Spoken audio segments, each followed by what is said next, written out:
Versi maklumat Kapolri tentang pelarangan kegiatan dan penggunaan atribut FPI dikhawatirkan membatasi kebebasan pers.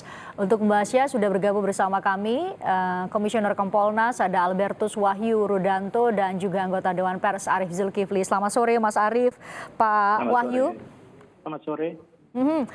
Mas Arief, ada sejumlah komunitas jurnalis yang sudah menyampaikan sikap bahwa ini dikhawatirkan bisa membatasi kebebasan pers.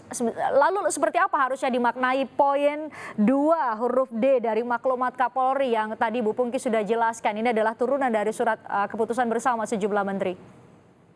Ya, komunitas pers itu mencium ada gelagat untuk pembatasan terhadap kebebasan pers lewat pasal 2D maklumat Kapolri ini.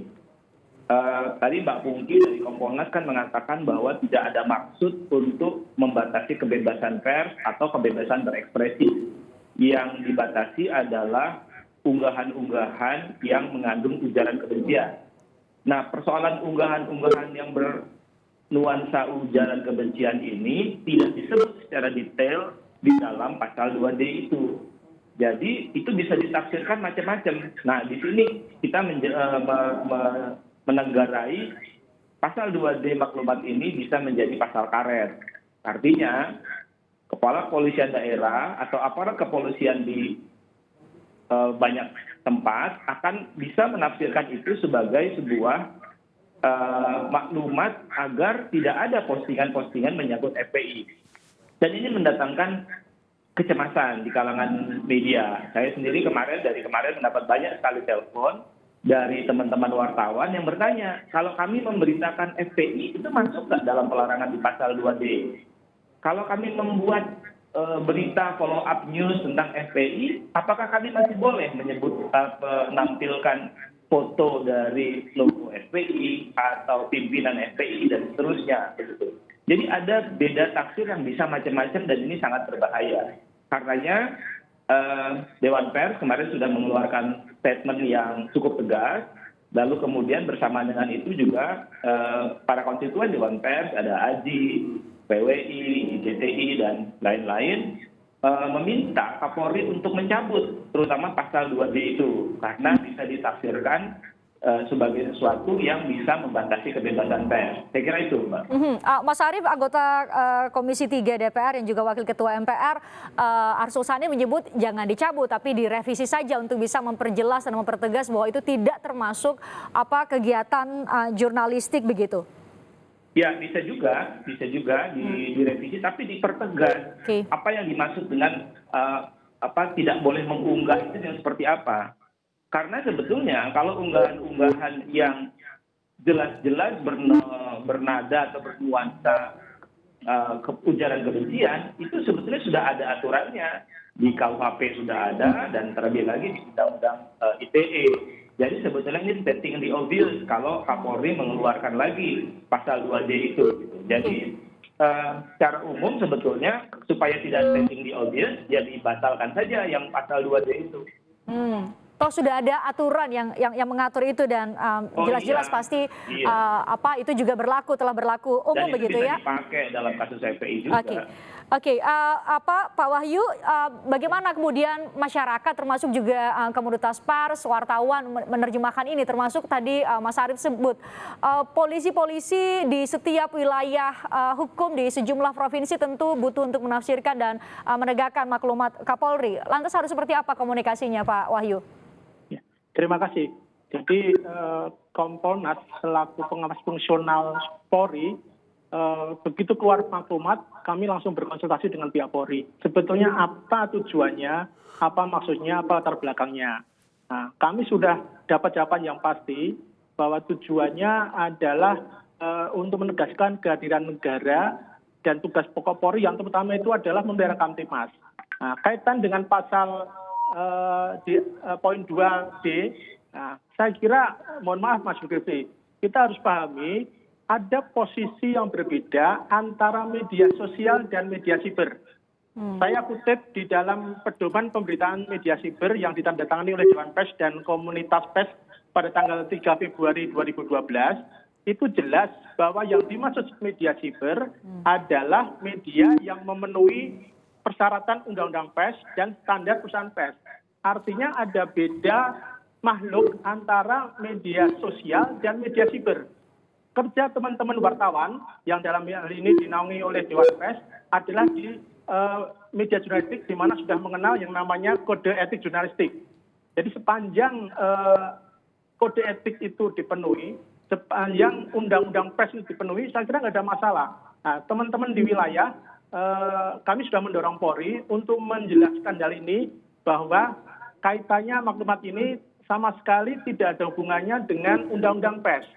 Karena teman-teman wartawan yang bekerja, kerja jurnalistik itu dijamin undang-undang. Dan polisi tidak bisa menghentikan di sana, kebebasan itu dijamin undang-undang. Nah, jadi sudah tegas. Karena itulah dalam regulasi pun jelas. Di mana ketika kita bicara mengenai media siber, kita bicara dengan undang-undang pers. Oke, Mas Arief, kalau tafsirnya demikian, Mas Arief gimana? Begini, ada dua hal ya. Saya mulai dari yang kedua dulu. Tadi Pak Wahyu sudah bagus sekali dengan mengatakan bahwa kerja jurnalistik itu diatur lewat undang-undang. Karenanya maklumat seorang Kapolri tidak bisa melebihi atau mengatasi undang-undang. Jadi Dewan Pers dalam pernyataannya yang disebarkan kemarin menegaskan bahwa para jurnalis silakan bekerja. Silakan bekerja karena itu adalah kewajiban wartawan untuk memenuhi kebutuhan publik untuk tahu. Dan itu konstitusi yang ngatur. Konstitusi dan undang-undang mengatur wartawan bekerja untuk memenuhi kebutuhan publik. Itu yang kedua. Nah, yang pertama dari pernyataan dari Pak Wahyu tadi adalah ada perbedaan antara media sosial dan media cyber. Itu juga betul, tapi tolong diperhatikan ada komplikasi yang bisa muncul. Misalnya sebuah berita, katakanlah kompas.com, menulis tentang follow up berita tentang FPI, lalu ada seseorang yang menyebarkan berita kompas.com itu. Seseorang yang menyebarkan berita kompas.com bukan wartawan, tapi masyarakat pada umumnya. Nah, ini muncul komplikasi di sini. Dia akan kena yang mana? Oke, wartawannya barangkali akan terlindungi oleh undang-undang pers. Tapi orang yang menyebarkan berita kompas.com, apalagi ditambahi dengan barangkali analisa, pendapat, kata-kata, dia bisa tidak bisa dilindungi oleh undang-undang pers maksud saya gitu. Nah, di sini muncul komplikasi. Jadi sekali lagi menurut saya problematik pasal 2D ini. Oke, nah teknisnya tidak semudah itu Pak Wahyu? Saya kira masyarakat sudah paham. Selama ini ada MOU antara Dewan Pers dan Mabes Polri. Dan itu jelas, ketika persoalannya itu persoalan delik pers, tidak bisa langsung ke ranah hukum, tapi harus ke Dewan Pers dulu. Nah, sehingga tadi yang disinggung oleh Mas Arief, betul, ini problem kita Mas Arief. Di masyarakat itu kan kadangkala masyarakat itu sudah sebagai wartawan, yang dimana kategorinya bukan kategori wartawan menurut Dewan Pers, tapi wartawan dalam tanda petik. Nah, ini problem kita memang, dan inilah tugas nanti teman-teman di wilayah, terutama kalau kita lihat di dalam maklumat itu kan ada jelas di mana perintah Kapolri kepada jajarannya untuk bagaimana menegaskan kebijakan yang sudah disepakati melalui SKP ini. Nah, jadi tolong tidak dicampur baurkan antara kebebasan pers dan kebebasan berpendapat. Ketika kita bicara soal kebebasan pers, itu jelas hukumnya, jelas ada aturannya, jelas ada kode etiknya. Tapi ketika bicara kebebasan berpendapat, saya kira tidak bisa kebebasan itu absolut. Ada aturan-aturannya, tidak boleh mengadu domba, tidak boleh menimbulkan perpecahan, tidak boleh membuat penyebaran sara. Ini saya kira sudah jelas batasnya. Oke. Sehingga ya. Pak Wahyu, tadi poin dari Mas Arief belum ada jawab tadi. Bagaimana kalau ada masyarakat yang mengunggah atau menyebarluaskan berita yang merupakan produk jurnalistik dan memakai kacamata poin 2 huruf D ini? Itu bakal seperti apa terjemahannya nanti bagi para petugas atau aparat kepolisian di lapangan? Sepanjang kutipan dari media siber itu tidak ditambahi, tidak dikurangi, tidak diolah dengan kepentingan tertentu, saya kira nggak ada problem. Jika kita misalkan tadi totalkan ngutip dari kompas.com, ketika kutipan itu memang kutipan yang benar, nggak ada masalah. Karena memang salah satu sifat dari media siber kan dia bisa bisa menyebar dengan jaringan internet. Tetapi ketika kemudian di sana ada bumbu-bumbu yang tujuannya mengadu domba, ada berita bohong, menimbulkan keterlibatan umum, memprovokasi, itu yang kemudian Undang-Undang ITE yang menjerat, bukan Undang-Undang PES. Jadi sudah jelas saya kira batasnya. Mas Arief butuh petunjuk teknis dong kalau gitu bagi penyidik atau polisi-polisi yang di tingkatan terendah begitu di Polsek yang kemudian harus sesuai dengan tafsir Pak Wahyu tadi. Saya senang sekali kalau Kapolda, Kapolres, Kapolsek, dan seluruh jajaran kepolisian itu berpikir seperti Pak Wahyu. Itu bagus sekali kalau mereka bisa seperti itu. Tapi saya ragu. Karena terutama di tempat-tempat yang jauh, mereka butuh petunjuk teknis dan bisa memberi tafsir sendiri. Begitu. Tadi dikatakan ada soal MOU dan sebagainya. Ya betul, itu adalah urusannya kalau dia produk pers.